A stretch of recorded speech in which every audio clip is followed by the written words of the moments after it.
ఈ దేశంలో కాంగ్రెస్ పార్టీ మాట్లాడిందో ఆ కాంగ్రెస్ పార్టీ సిద్ధాంతానికి పునాదులకు వ్యతిరేకంగా రేవంత్ రెడ్డి గారు మాట్లాడుతున్నారు. నేను అడుగుతున్నా రేవంత్ రెడ్డి గారిని, అయ్యా మరి ఈ రాష్ట్రంలో 100కి 90 మంది ప్రజలకు రాదు ఉర్దూ. ఎందుకు రాస్తున్నారు ఉర్దూ? ఎవరిని అడిగి రాస్తుండ్రు? ఉర్దూను ఎందుకు తెలుగు ప్రజల మీద బలవంతంగా రుద్దుతుండ్రు? పోయి అడుగు తమిళనాడు ముఖ్యమంత్రి స్టాలిన్ని. హిందీ వద్దంటున్నావు కదా, మరి మీ స్కూళ్ళల్లో రెండో భాషగా తెలుగో కన్నడనో మలయాళమో పెట్టు అని అడిగే దమ్ముందా ఈ రేవంత్ రెడ్డికి? ఎవరి మెప్పు కోసం తెలంగాణలో ప్రతి బోర్డు ఉర్దూలో రాస్తున్నావో చెప్పు. తెలుగు బోర్డు లేని ఆఫీసులు ఉన్నాయి, కానీ ఉర్దూ బోర్డు లేని ఆఫీస్ ఒక్కటి లేదు. ఎవరికి భయపడుతున్నాడు రేవంత్ రెడ్డి గారు? కాంగ్రెస్ పార్టీ ఎవరికి భయపడుతుంది? ఇతర భాషల్ని ప్రజల మీద రుద్దుతే బాగుండదని చెప్తున్నారు రేవంత్ రెడ్డి. మరి ఉర్దూ రుద్దుతలేరా? మా మీడియా మిత్రులకు ఎవరికైనా ఉర్దూ వస్తుందా? ఏ తెలుగు పేపర్లో పనిచేసే జర్నలిస్ట్ మిత్రుడు అన్న ఉర్దూ మాట్లాడగలుగుతాడా?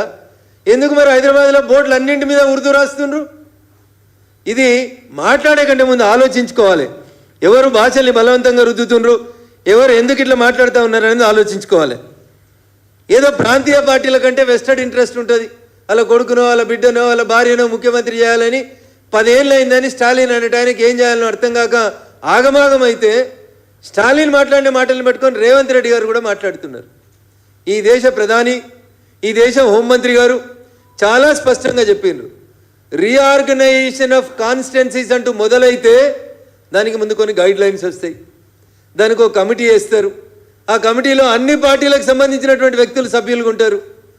మరి మీరు ముఖ్యమంత్రిలా ఇంకేమన్నా నాకు తెలియదు.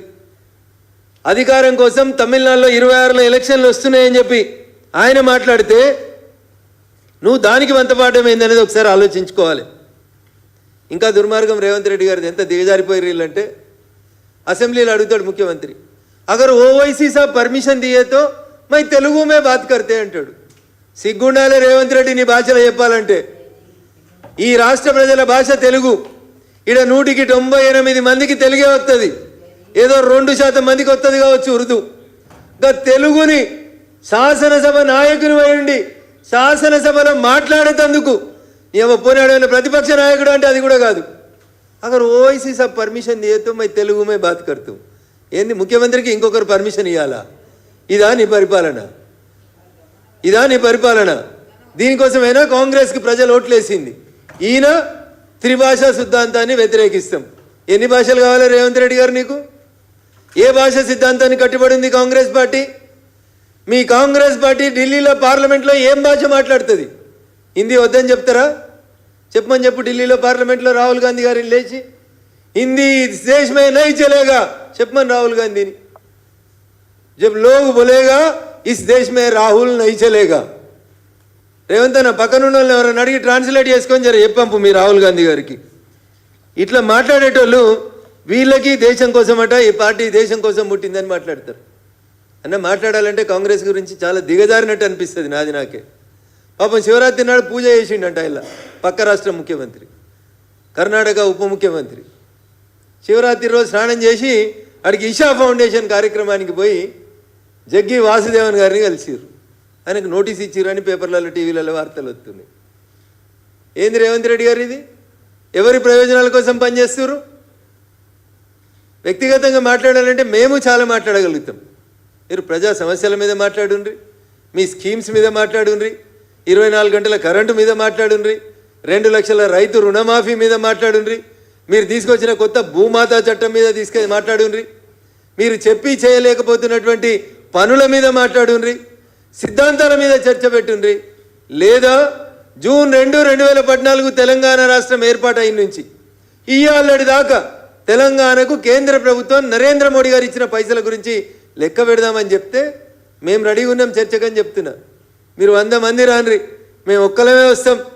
ఓపికగా మీరు అడిగిన ప్రతి ప్రశ్నకు సమాధానం చెప్పిపోతాం. ప్లేస్ టైం వేదికను మీరు నిర్ణయించారు.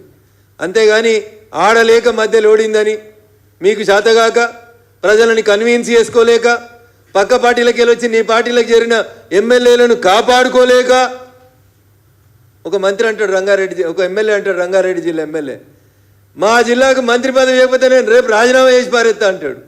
ఇగో ఇది నీ అడ్మినిస్ట్రేషన్. నువ్వు చేసిన కులగణన నీ ఎమ్మెల్సీ ఒక ఆయన అంటు పెడతాడు పట్టపగలు. బీసీల కోసమే పుట్టింది కాంగ్రెస్ పార్టీ అని చెప్తే బీసీల కోసం మాట్లాడిన ఎమ్మెల్సీని సస్పెండ్ చేస్తుంది నీ పార్టీ. ఏది మీ సిద్ధాంతం? ఎటువైపోతుంది మీ పార్టీ? ఒకసారి ఆలోచించుకోండి.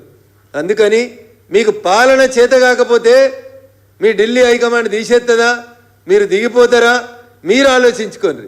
కానీ మీ చేతగానితనానికి మా పార్టీని, భారతీయ జనతా పార్టీని, నరేంద్ర మోడీ గారి నాయకత్వాన్ని, వారి క్యాబినెట్లో సీనియర్ మంత్రిగా ఉన్నటువంటి కిషన్ రెడ్డి గారి మీద వ్యక్తిగత దూషణకు దిగుతారు రేవంత్ రెడ్డి గారు. ఒక ఏళ్ళు మా వైపు చూపిస్తే 4 ఏళ్ళు మీ వైపు చూపిస్తున్నాయనేటువంటి నగ్న సత్యాన్ని రేవంత్ రెడ్డి గారు గుర్తుంచుకోవాలి. నేను మళ్ళీ చెప్తా ఉన్నా పిసిసి అధ్యక్షుల వారికి, ముఖ్యమంత్రి గారికి, మా మీద ఉత్తర కుమార ప్రగల్భాలు పలుకుతున్నటువంటి అందరూ కాంగ్రెస్ మంత్రులకు చెప్తా ఉన్నాం, మీ 14 నెలల పాలన మీద, మీరు చేసిన పనుల మీద, మీ 14 నెలలలో మేము ఇచ్చిన పైసల మీద మేము చర్చించడానికి సిద్ధంగా ఉన్నాం. బడ్జెట్ మీద మాట్లాడతారు వీళ్ళు అని ఏమైనా తెలుసా మీకు? రేపు రంగారెడ్డి జిల్లా, సంగారెడ్డి జిల్లా, మేడ్చల్ జిల్లా, ఈ 3 జిల్లాలలో ఉన్నటువంటి ప్రజలు తెలంగాణ రాష్ట్ర బడ్జెట్కు 180 పైసలు మేమే ఇస్తున్నాం, వచ్చిన పైసలు మొత్తం మా 3 జిల్లాలలోనే పెట్టమంటే నీ కొడంగల్కి ఏం పెట్టుకుంటావు రేవంత్ రెడ్డి? నువ్వు పోతున్న వనపర్తికి ఏమిస్తావు, అచ్చంపేటకి ఏమిస్తావు, ఆదిలాబాద్కి ఏమిస్తావు, మహబూబాబాద్కి ఎడికెళ్ళి ఇస్తావు? అంటే తెలంగాణకి వెళ్ళి పైసలు బాగా వస్తున్నాయి, మా పైసలు తీసుకుపోయి ఇంకో దగ్గర పెడుతున్నావు. ఈ పాడిందే పాడరా పాసు పనుల భాగవతమని పాడి పాడి ఓడి పోయి ఫామ్ హౌస్లో అన్నాడు. నువ్వు ఏడవండాలని కోరుకుంటున్నావు, నీ ఇష్టం మరి. అందుకని అనవసరంగా మోడీ గారి పాలనని, భారతీయ జనతా పార్టీని ఎక్కతక్క విమర్శిస్తే వెనకటికి మాట్లాడిన వాళ్ళందరూ ఏడబోయినరో రేపు నువ్వు కూడా గాడికే పోతావు తప్ప కొత్తగా ఏముండదు. చివరికి ఒక మాట, కేసుల గురించి మాట్లాడుతున్నాడు. ఏ కేసులన్నా? నిన్ను